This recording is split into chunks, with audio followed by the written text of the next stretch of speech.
Welcome to China Horse Business, the one and only podcast focusing on the booming horse market in China, bringing to you by two experts of Chinese equine industry, Zoe King and Jojo Wang from Shanghai and Hong Kong, introducing China to the world. Hey Zoe, where are you? Hey Jojo, I'm still in Shanghai. How are you? I'm doing great. It is already in spring. This means the China equestrian competition season is heating up again. This year, China has a new competition series named All-Star Jumping Series. It is co-organized by Dashing Equestrian Club from Beijing. You can find more information of this club in Season 1, Episode 16, Shanghai Chenjing Equestrian Club in Season 1, Episode 1, and Shanghai Aijiu Equestrian Club. The competition will conduct 3 stations starting next weekend on the 19th to the 20th March. And the second and third station will be happening in June and October. Yes, and this year the whole series will compete in Shanghai. So I'll make sure I'm not going out anywhere during the competition period. And guys, we will bring you the most up-to-date news and stories from the country every week in China Horse Business Podcast. So please subscribe and share it with your friends and do not miss any news from us. Exactly. And remember, you can always contact us by emailing contact@wonder-host.com and we will reply all the emails as soon as we can. Right, Zoe. Today in the China news session, we will bring you the local thoroughbred auction news. Yulong Racing Club is one of the top racing event organizers in mainland China. They have officially confirmed the final date of the 2022 Spring and Autumn on-site auction. The spring auction will be held on the 13th of May, and the autumn auction will be held on the 2nd of September. Both auctions will be held in Yulong International Racecourse Auction Center, Youyu County, Shanxi Province. So guys, please mark down your schedule for the auction. And 2022 Yulong Spring Auction is already open for horse application. All enrolled horses will need to execute a 15 days quarantine procedure before moving into the auction house. According to the official data from Yulong since 2018, the Yulong auction has been successfully held in 6 sessions with a total turnover of over 65 million Chinese yuan. This number may seem still small compared to the overseas auctions. However, the promotion of professional, international, fair, and just trading value has constructed a practical trading platform for the Chinese racing community. And at the same time, the platform also assembles and builds value for the domestic thoroughbred. Well said, Zoe. Let's move on to the China Club session for today. And the horse farm we introduced today might be one of the biggest horse farms in the world. Shandan Military horse farm is located in the middle of Hexi Corridor. The farm covers the area of 2,195 square kilometers. It spans Gansu and Qinghai province, a junction to 3 cities and 6 counties. To be simple, it is slightly larger than 2 Hong Kong cities. And the farm was founded by Kuo Qubing, a hussar general of the West Han dynasty over 2,000 years ago.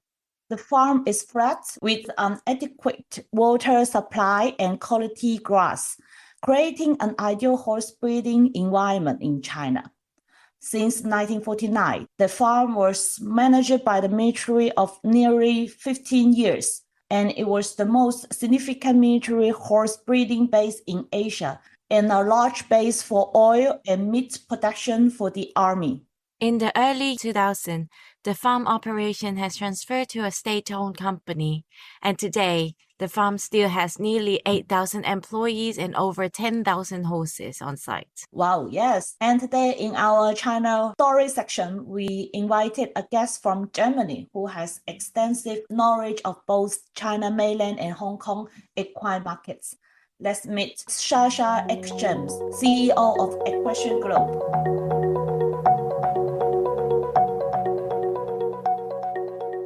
Hello, Sacha. How are you doing? Yes, hello. How are you? And I'm pleased and very honored to be interviewed by you today. Thank you very much. It's our pleasure. As we know, Equestrian Globe, EG, is a representative of FN, the Germany Equestrian Association. And before the pandemic, you traveled to China very frequently for business. Can you share with our audience what is EG's business and how did your China equestrian story begin? Well, I probably need to start a bit earlier, back to 2007, because I was highly involved in the federation work in Germany, not only in the normal sport federation, but also for Paralympics and therapeutic riding. And I still remember a phone call coming from Hong Kong at the time. And I was so surprised to hear a voice from there, really unexpected. And at the time, as you know, Hong Kong was announced to be the host for the Olympic Games. And they were still seeking for someone who could help to build a kind of legacy in Hong Kong during and after Olympic Games for equestrian sport, meaning being in charge for the riding clubs in Hong Kong, but also taking care of the jumping team for Olympic Games and so on. And of course, I was very honored at the time to be asked to take up this role and position. And I immediately said yes. I didn't even have to think about it, not knowing what would come to me. But finally, it ended up really in one of the greatest experiences. So I was in charge of the Olympic team at the time, of the jumping team, but then also for the riding clubs in Hong Kong. And yeah, maybe some of the listeners will know that Hong Kong Jockey Club has a program for retired racehorses. And that fell also into my department and responsibility. And during my work, I was asked to travel many times to China because it was a time when the club donated quite a number of retired racehorses to different riding clubs in China. So together with one or two vets from the club, I traveled there quite regularly, and I really get to know China in a very nice and exciting way to see how the standards and the market and the development took place at the time in equestrian. So this is the pre-story to it, but you have to know it a little bit, how I was involved in China. So then when my time with the club came to an end, it was just a limited position for a limited time. That was by the end of 2011. I traveled 2 times more to China just to check more detailed about equestrian sports. So I visited the exhibitions and I found out that Germany was really underrepresented. There was no one really showing about equestrian sport in Germany. So for me, it was logical to seek for a partner like the German Federation to found the company Equestrian Globe to try to help for the development in China in whatever aspects. And this is how we started in 2012 in the beginning. And we nearly did everything what was related to horses or horse business. We formed the German pavilion representing Germany, equestrian industry players from different brands, up to 12 companies. We participated in the exhibitions. We liaised with government bodies in both directions whenever people wanted to come to China or other representatives from China traveled to Germany. We tried to set up programs and so on. My company started from beginning to distribute UVEX riding helmets and safety vests. And today it is also Sprenger, which is a well-known company for bits and spurs and so on. And right away from beginning, we also had a strong focus on education and what we could bring from Germany, from our experience and knowledge.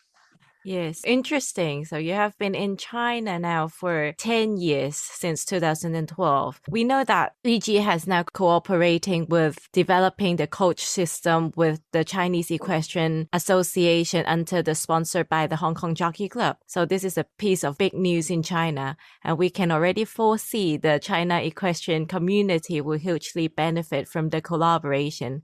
Can you tell us what is EG or FN's role in this project, and what kind of knowledge will be brought to China from this?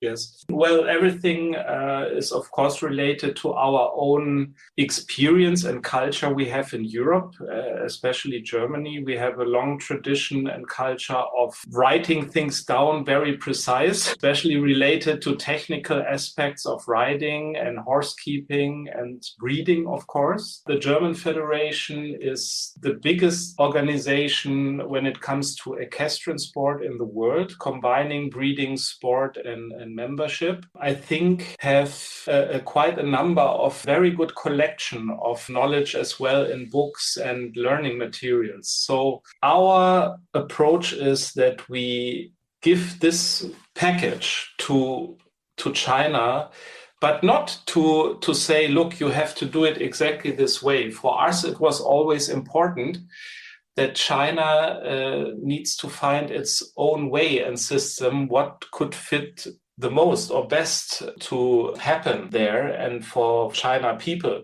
So what we do is we offer simply our help and contents and to set up courses and a certification system that implements really an own Chinese system for trainer education. So we don't say, you see, this is German or European and you have to do it exactly this way. No, it's very important that it's tailor-made for China. Nice. Sasha, many of our listeners of the podcast that they are owning their own equine business in Germany, in Europe, in States, in Australia, New Zealand, many places in the world. And now every eyes is on Chinese equine market. China is getting so much attention on its development in this business. So from the business side, from the business landscape, you have a lot of experience. You work closely with Chinese community, especially the businessmen in the Chinese equine community. So if you can give a piece of the advice to those companies who want to doing business with China, what would be your advice for them? Yeah, that's a good question. Well, I think the most important piece of it is be patient. China is such a big country, and most of my colleagues and experiences started from a perspective that we know everything, China do know nothing, and we just do it very quickly here. It's a little bit like this. But it doesn't work like this, of course. And you have to be prepared to dive deeply into Chinese culture and to learn from China many good aspects as far as I can oversee it from 10 years experience. And you really have to adopt and adjust yourself to the speed, to the view on things. And it takes a lot of energy from you if you are not patient. You need to step back yourself, your maybe own character, your goals when it comes to timing. It simply takes time to work out things, to implement things, to exchange knowledge. And you need many dinners and drinks before it comes to really serious exchange and business with Chinese partners. And by the time you find a lot of friends and you start to love the people, love the country, but it takes time. And probably the second most important recommendation I would have, that it definitely makes sense to have some sense of the Chinese language. It definitely helps you to even more understand the thinking by looking into the details of the language. It's not about only simple word understanding. It's also about learning how things are communicated and sometimes to read between the lines about aspects of business. And all other things come by themselves, I would say. You also need to have a long breath when it comes to structure around your company, your own company, in the sense that, of course, China is doing a lot of 5 years, 10 years, or even longer planning. When it comes to policies and government restrictions or supports. And this is also something which can heavily affect your business if you don't follow these kind of official lines and guidelines from the government. Yeah, I quite agree with you on the patient. Always have long-term vision for your project when it comes to China, a big country, like long history, complex society, and commercial environment, of course. But many of our acquired business are family business or small middle businesses. Would you say that the Chinese acquired market now is ready or provides opportunities for small and middle businesses from overseas, from Europe, for example? Is it the right timing for them? And is it too early for them because they may have to wait so many years before they are getting an actual step on the market? What will be your recommendations, especially for those small business owners? Well, for sure, time is absolutely right for now. Taking for a moment the difficult pandemic times on site, which restrict us to travel to China. But question of time, hopefully we know that this is possible again. But if you look to the numbers, the most actual numbers I still have in mind, okay, they are now 2 years old, but compared to 5 years before, 6 years before, the growth of equestrian is so huge now. And there's so many clubs have been developed. And I think when you see also the hosting of important events in equestrian and even now Asian Games and so on, this all is a booster to equestrian market, and you have companies willing to sponsor things. And we just started with this. When you compare the numbers of what is possible and where are we now, wow, we have lots of work for the coming 50 years, I would say. And I can only motivate other people to start doing something and trying to help the Chinese equestrian market to flourish and to develop. So there's really a lot to do. And especially when it comes to the clubs, they need a lot of help for sure. What we are doing is just a piece of it, trying to bring a bit more knowledge into clubs, but doing so many other aspects of business when it comes to equipment, to events and so on.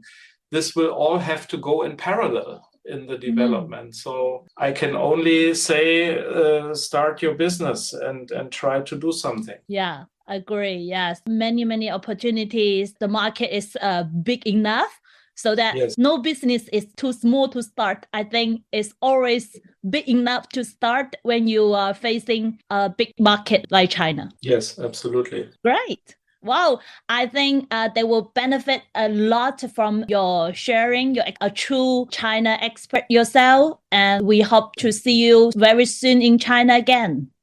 Yes, I hope so too. I'm so desperate to come over again. And I miss the food so much. You can't believe it.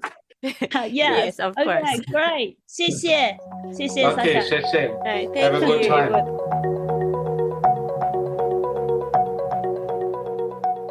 It was such a clever move that Chinese Equestrian Association collaborates with the German FN system with the support of the Hong Kong Jockey Club.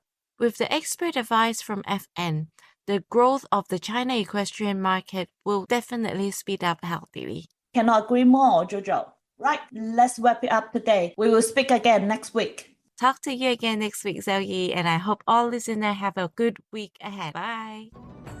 This podcast is co-hosted by Zoe King and Jojo Wang, powered by Wonder Horse, a business solution provider focusing on Chinese equine market and a bespoke equine community in China.